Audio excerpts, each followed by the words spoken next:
وَلَمْ تَكُ تَأْتِيكُمْ رُسُلُكُمْ بِالْبَيِّنَاتِ മനുഷ്യ നിനക്ക് എത്ര സമയം തന്നിട്ടുണ്ട്, നിനക്ക് എത്രമാത്രം അല്ലാഹു സുബ്ഹാനഹു വ തആല റഹ്മത്ത് ചെയ്തിട്ടുണ്ട്. പരിശുദ്ധ ഖുർആനിൽ തന്നെ അല്ലാഹു സുബ്ഹാനഹു വ തആല പറയുന്നുണ്ട്, ലാ തഖനതു മിൻ റഹ്മത്തില്ലാഹ്, നിങ്ങൾ അല്ലാഹുവിന്റെ റഹ്മത്തിനെ തൊട്ട് ആശ പറയണ്ട.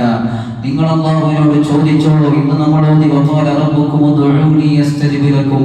നമുക്കുള്ള തെറ്റുകൾ മുഴുവനും നമ്മൾ ഇത്തരം ദിവസങ്ങളിൽ, ഇത്തരം പവിത്രമാക്കപ്പെട്ട ദിവസങ്ങളിൽ അല്ലാഹു സുബ്ഹാനഹു വ തആലയോട് പാപമോചനം നടത്തി നമ്മൾ ആ തെറ്റുകളിൽ നിന്നൊക്കെ മുക്തരാവണം.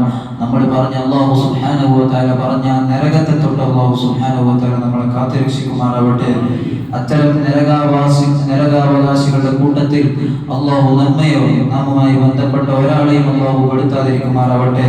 സ്വർഗീയ അവകാശികളിൽ അല്ലാഹു സുബ്ഹാനഹു വ തആല നമ്മെ പെടുത്തുമാറാവട്ടെ.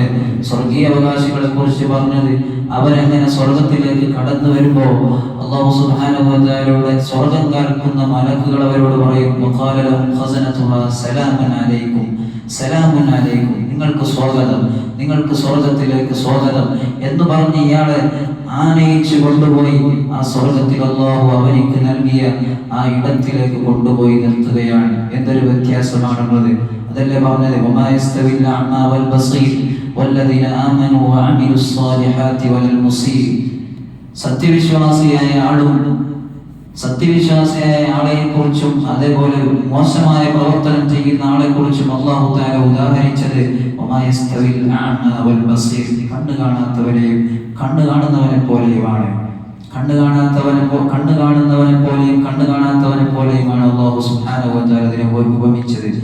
അല്ലാഹു സുബ്ഹാനഹു വ തആല നല്ല നന്മകൾ ജീവിതത്തിൽ ഒരുപാട് പകർത്താനും അത് ജീവിതത്തിൽ ചെയ്യാനും അല്ലാഹു നമുക്ക് തൗഫീഖ് നൽകുമാറാവട്ടെ. ഇൻഷാ അല്ലാഹ് നമ്മൾ 11 റക്അത്തിൽ